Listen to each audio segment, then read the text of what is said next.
Oke, kita masuk ke classical normal regression model. Okay, what is known as classical theory of statistical inference consists of two branches, namely estimations and hypothesis testing. Jadi ada estimasi dan ada pengujian hipotesis. We have thus far covered the topic of estimations of the parameters of two variables linear regression model. Jadi kita sudah bahas tentang regresi. Sekarang kita ingin melihat hypothesis testing. Using the method of OLS, we were able to estimate the parameters beta 1, beta 2, sigma square, and so on. Under the assumptions of classical linear regression model, berdasarkan asumsi klasik model regresi klasik, we were able to show that estimator of this parameter, beta 1 hat, beta 2 hat, and sigma square hat, satisfy several desirable statistical properties such as unbiasedness, minimum varian, etc. Ya, kita sebut dengan blue. Note that since these are estimator, their value will change from sample to sample. Therefore, these estimators are random variables. Ya, karena kalau kita estimasi dari satu sampel ke sampel lainnya, pasti hasilnya beda. Nah, mungkin sama itu. Misalnya Aceh besar dengan Banda Aceh, pasti beda. Oke? Ya, karena apa? Kondisi datanya beda. But estimation is half the battles. Nah, estimasi itu hanya separuh jalan ya. Hypothesis testing is the other half. Maka pengujian hipotesis adalah hal yang lainnya, separuh lainnya. Recall that in a regression analysis, our objective is not only to estimate the sample regression function. Nah, di dalam regresi kita tidak hanya mengestimasi fungsi regresi, but also to use it to draw inferences. Tapi juga kita gunakan hasil estimasi itu untuk melakukan inferensial about the population regression functions terhadap regresi populasi. Thus, we would like to find out how close beta 1 is to the true beta. Jadi bagaimana kita dapatkan beta 1 hat itu dekat atau paling tidak terlalu jauh dengan beta 1 yang sesungguhnya. And how close sigma square hat is to the true sigma square. Bagaimana varian itu jangan terlalu jauh dari varian yang sesungguhnya. For instance, in example 3.2, we estimated the sample regression functions as equation 372. But since this regression is based on a sample of 55 families, how do we know the estimated MPC of 4 point something represent the true MPC in the population as a whole? Nah, jadi kalau kita dapatkan tadi hasil regresi, bagaimana kita menggunakan hasil regresi ini, lalu kita cari apakah betul yang kita peroleh itu mendekati nilai yang sesungguhnya. Okay. Therefore, since beta 1 hat until beta 2 hat and sigma square hat are random variables, karena beta 1, beta 2 dan sigma square hat ini semuanya adalah variable random, we need to find out their probability distributions. Maka kita harus cari distribusinya. For without that knowledge, we will not able to relate them to their values. Tanpa kita ketahui distribusi semua estimator kita ini, maka kita tidak bisa mencari atau menentukan apakah benar hasil regresi kita itu sesuai dengan yang sesungguhnya. Nah, to find out the probability distribution of OL estimator, we proceed as follows. Maka untuk mencari bagaimana bentuk distribusi OLS ini, maka kita harus mengikuti prosedur berikut ini. Oke, kita misalnya tadi ya, consider beta 2 hat. Nah, misalkan beta 2 hat. Where KI itu adalah sigma XI over sigma XI square. Katanya, but since the X are assumed fixed, karena diasumsikan bahwa X itu adalah fixed atau tidak random, because ours is conditional regression analysis, conditional of fixed value of Xi, equation 411 shows that beta 2 is a linear function of y. Jadi katanya berdasarkan persamaan itu bahwa beta 2 itu adalah fungsi linear, which is random by assumptions. Nah, yang random secara asumsi. But since yi is beta 1 plus beta 2 xi plus mu I can be written, ya, dapat ditulis seperti ini, ya, persamaannya. Because ki, the betas and sigma and xi are all fixed, beta 2 is ultimately a linear function of random variable mu, which is random by assumptions. Jadi katanya karena variabel x itu fix, maka beta 2 itu adalah fungsi dari variabel random. Apa variabel randomnya? Residual. Kenapa residual itu kita asumsikan dari random? Therefore, probability distribution of beta 2 also beta 1 will depend on assumption made about the probability distribution of mu. Jadi katanya, makanya tadi di dalam asumsi regresi linear klasik kita asumsikan bahwa residual are normally distributed. Jadi residual itu terdistribusi secara normal with zero mean, dengan rata-rata nol. Oke. Since the method of OLS does not make any assumptions, karena OLS itu tidak membuat asumsi about the probabilities, nature of mu I, it is of little help for purpose drawing inferences about Population regression function from sample regression functions. Oke.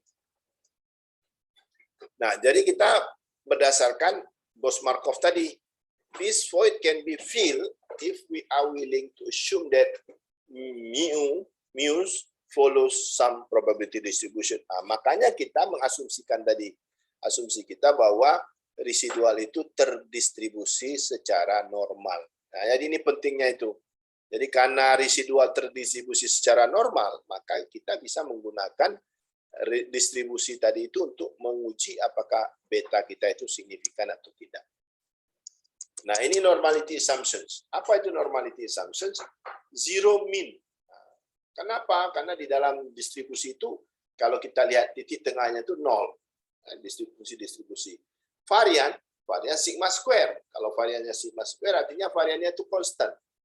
Sedangkan kovariannya sama dengan nol. Artinya tidak ada hubungan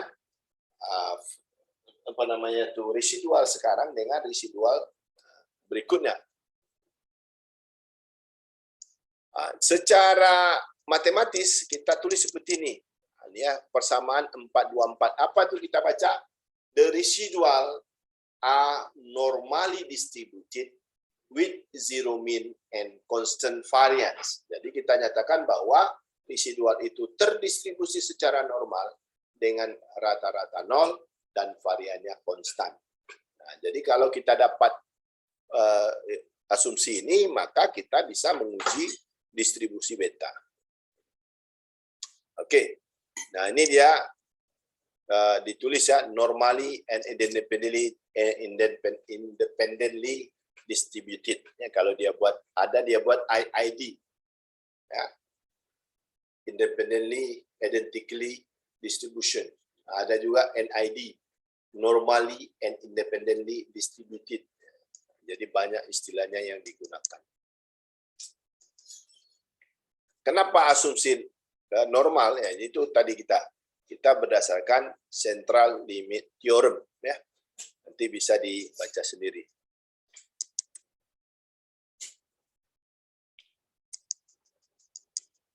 Nah, apa ciri-ciri estimator OLS dengan asumsi normalitas ini? Yang pertama katanya they are unbiased. Yang pertama ciri-cirinya bahwa variabel estimator itu tidak bias. They have minimum variance. Nah, kita sudah bahas tadi yang di blue tadi, Gauss-Markov theorem.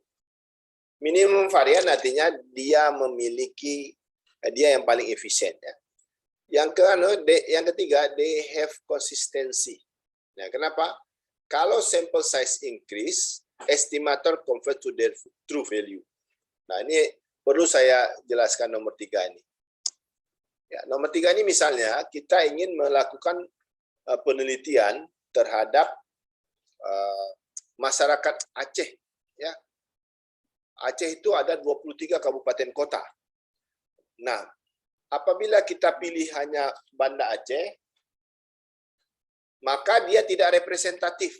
Kenapa tidak representatif? Karena Banda Aceh belum tentu bisa mewakili Sabang. Banda Aceh belum tentu bisa mewakili Aceh Tengah. Banda Aceh pasti tidak sama dengan Aceh Tenggara. Nah, makanya kita harus mencari sampel yang representatif. Nah, ini dia buat konsistensi. Kenapa konsistensi? Sample size increases, the estimator converge to their true population values. Kalau kita tambah sampel, maka hasil estimasi kita akan menuju ke nilai populasi yang sesungguhnya. Oke, kemudian beta 1 being a linear function of residual atau terdistribusi secara normal. Nah, ini kita karena dia terdistribusi secara normal, maka kita bisa menggunakan standar distribusi Z. Nah, tapi karena sampel kita itu tidak terlalu besar, kita akan menggunakan distribusi T. Nah, ini alasannya kita tidak menggunakan Z. Z itu adalah distribusinya yang besar, ya. Nah, ini adalah bentuk distribusinya. Nah, kalau kita dapatkan di tengah ini, berarti sama dia, true value. Nah, ini idealnya. Tapi ternyata tidak semuanya yang kita dapat itu ideal. Nantilah kalian buat regresi, sekresi, baru tahu, oh ternyata hasil estimasi saya tidak seindah warna aslinya. Karena yang aslinya itu rupanya tidak asli juga. Oke, method of maximum likelihood, saya skip ini karena ini nanti kita belajar di berikutnya,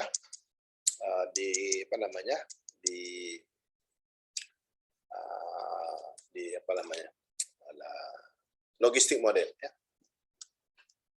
Oke, itu adalah. Nah, kita masuk interval estimation and hypothesis testing. Kita sambung terus ke bab 5. Nanti kita hitung, ya. Be aware of testing too many hypotheses. Hati-hati dengan pengujian terlalu banyak hipotesis. The more you torture the data, the more likely they are to converge, but confessions obtained under duress may not be admissible in the code of scientific options. Ya, ini quotations. Jadi pengujiannya jangan terlalu banyak, ya. Terlalu banyak nanti pusing sendiri kita. Oke, kita lihat interval estimations. Nah, ini adalah rumusnya. Saya tidak jelaskan lagi, ini rumusnya. Tapi saya ingin jelaskan bahwa interval estimation ini sama seperti yang di Excel tadi, saya kasih nampak. Ini namanya confidence interval. Ini dia, confidence interval. Nah, saya ingin jelaskan ini dulu sebelum masuk ke rumus. Kita dapat koefisien sini, X, ini koefisien variabel beta 2. Koefisien variabel beta 2 itu adalah 3,18. Nilainya positif. Batas bawahnya berapa? 2, batas atasnya berapa? 3,5. Berarti X, koefisien beta 2 ini bagus. Kenapa? Dia positif, batas bawahnya positif, batas atasnya juga positif. Nah, ini terbukti dari apa? T statistiknya dia signifikan. Nah, ini salah satu cara kita melihat hasil regresi kita. Ya, jadi ini rumusnya ini. Jadi probabilitas beta 2 itu antara ya beta 2 true, yang beta 2 di tengahnya adalah true value, yang beta 2 pakai topi yang kita estimasi. Nah, ini kita dapatkan antara yang nilai dia dengan standar errornya. Kita kali dengan standar errornya nanti. Nah, ini rumusnya. Ini rumusnya. Nah, jadi kenapa kita pindah ke T? Seperti tadi bahwa Z itu adalah big sample size atau large sample size. Sedangkan T itu small sample size. Jadi dalam statistik ada large sample properties. Nah, ini kita ganti ke T. Nah, kalau kita lihat rumus di sini yang terakhir di 535 ini, bahwa beta 2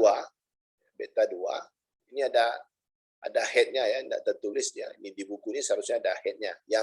Yang tidak ada head-nya itu yang di tengah. Itu menandakan true value. Nah, itu adalah min T alfa per 2. T alfa per 2 itu apa? Alfa per 2. Alfa biasanya tempat kita alfa itu 5%.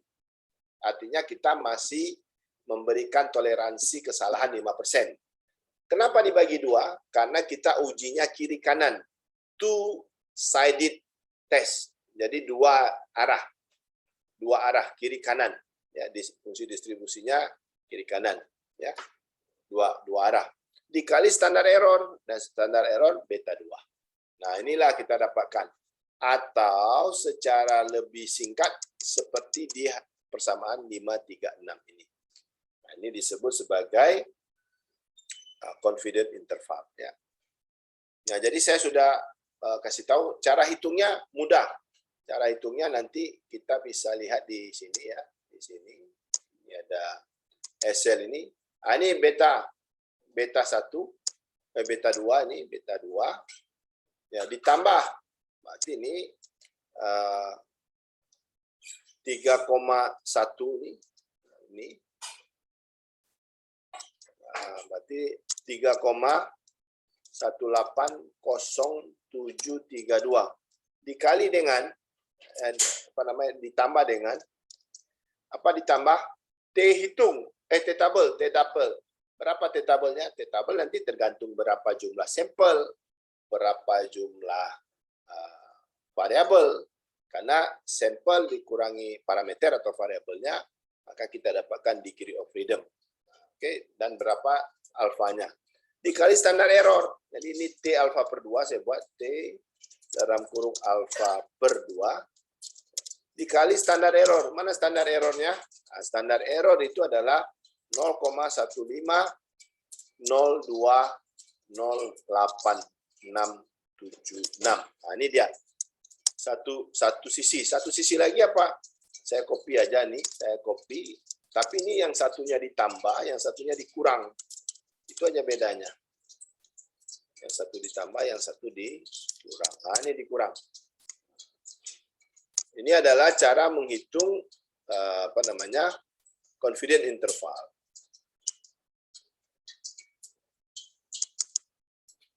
Nah, confident interval itu ini ya, ini kita dapatkan sini ya. Katanya antaranya adalah min 1,8871 dengan 1,858. Nah, ini kalau kita lihat di sini, kita dapat koefisiennya 0,72. 0,72. Nah, pokoknya dia 0,72 lah tadi, 0,72. Sorry. Ya, 0,72. Ini 0,7240. Ya, 0,7240. Standar error betanya adalah 0,07. Saya ingin mengatakan bahwa dia antaranya berapa? Antaranya adalah ini dia ya. Kalau beta 1 itu min dengan plus. Nah, kita lihat beta 1. Beta 1 nilainya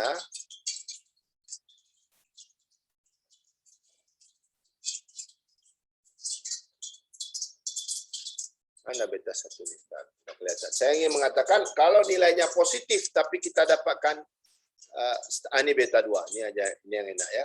Ini beta 2. Beta 2 nilainya adalah 0,7240. Batas bawahnya 0,5.